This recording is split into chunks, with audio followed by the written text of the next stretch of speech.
क्या इस बार middle east में सबसे बड़ी जंग छिड़ने वाली है? क्या ईरान ने अमेरिका और इजराइल को घेरने की पूरी तैयारी कर ली है? नमस्कार, आप देख रहे हैं न्यूज़ 18 का डिजिटल प्लेटफॉर्म और मैं हूं आपके साथ आस्तिक।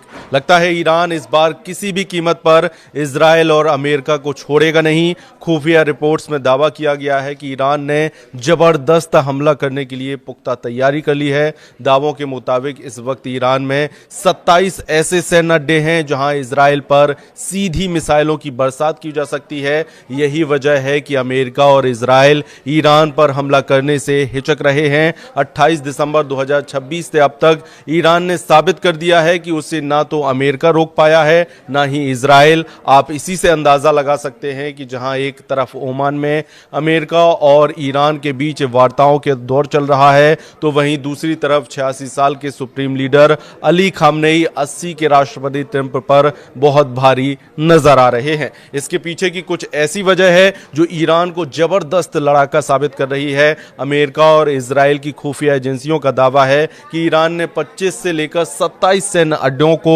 भीषण हमलों के लिए तैयार कर लिया है। खबर तो यहां तक है कि जहां ट्रंप ईरान पर ऑपरेशन मिडनाइट हैमर 2 शुरू करने का ऐलान कर रहे हैं, वहीं अमेरिका में ट्रंप से मीटिंग के बाद नेतन्याहू ने भी साफ कर दिया है कि अगर ईरान के परमाणु प्रोग्राम के साथ साथ उसकी बैलिस्टिक मिसाइलों पर लगाम नहीं लगाई गई तो वो अपने दम पर हमला करेगा। कुल मिलाकर ताजा स्थिति यही है कि खामनेई के खौफ से, जंगी प्लान से ट्रंप और नेतन्याहू हक्के बक्के नजर आ रहे हैं। जिस ईरान जंग को राष्ट्रपति ट्रंप और पीएम नेतन्याहू आसान समझ रहे थे, वो ईरान अब अमेरिका और इजराइल के गले की हड्डी बन चुका है। हम आपको यही दिखाने जा रहे हैं कि कैसे ईरान के 27 सैन्य अड्डे अमेरिका की युद्ध नीति पर हावी साबित हो रहे हैं। बेशक ईरान ने 27 सैन्य अड्डों को पूरी तरह से तैयार कर रखा है, जहां से अमेरिका और इजराइल के हमलों पर जबरदस्त पलटवार करने की तैयारी है। लेकिन इधर खबर है कि तमाम मीडिया रिपोर्ट्स में दावा किया जा रहा है कि क्षेत्रीय शांति को बड़ा खतरा पैदा हो गया है, क्योंकि अमेरिका किसी भी वक्त ईरान पर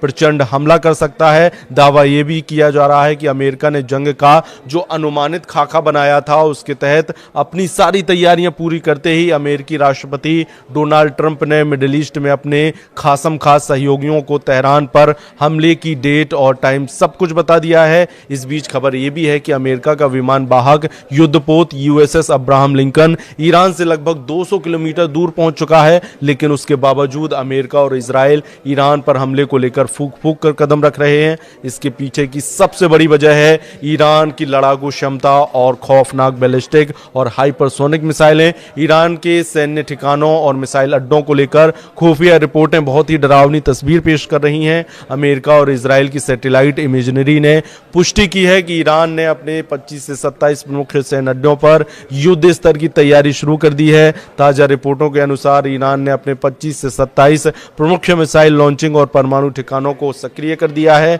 मिसाइलें तैनात हैं, इनमें से ज्यादातर ठिकाने भूमिगत हैं, जिन्हें मिसाइल सिटी कहा जाता है। खुफिया रिपोर्ट ये भी बता रही है कि ईरान ने अपनी खुर्रम शहर 4 और फतेह 2 हाइपरसोनिक मिसाइलों को लॉन्च पैड पर लगा दिया है। जनवरी फरवरी 2026 की तस्वीरों से पता चला कि जून 2025 में इजरायली हमलों में तबाह हुए 25 अड्डों में से अधिकांश को ईरान ने फिर से चालू कर दिया है। ईरान के अड्डे मुख्य रूप से केरमानशाह, सेमनान और फारस की खाड़ी के तटों के पास हैं, जहां से इजराइल और अमेरिकी नौसैनिक जहाजों को आसानी से निशाना बनाया जा सकता है। ईरान की दो टूक ईरान के सुरक्षा प्रमुख अली खामनेई ने आज स्पष्ट कहा, हमारी मिसाइल प्रोग्राम हमारी रेड लाइन है और इस पर कोई समझौता नहीं होगा। ईरान के सर्वोच्च नेता खामनेई के सलाहकारों ने कहा कि उनका मिसाइल कार्यक्रम पर किसी तरह की कोई बातचीत नहीं होगी। उन्होंने धमकी दी है कि अगर उन पर हमला हुआ तो वो पूरे क्षेत्र को युद्ध की आग में झोंक देंगे। ओमान वार्ता का संकट मस्कट में चल रही गुप्त वार्ता विफल होने की कगार पर है, क्योंकि इजराइल ने ट्रंप पर दबाव बनाया है कि वो ईरान को कोई भी रियायत ना दे। ईरान की इन तैयारियों को देखते हुए अमेरिका और इजराइल ने भी अपने कदम बढ़ा दिए हैं।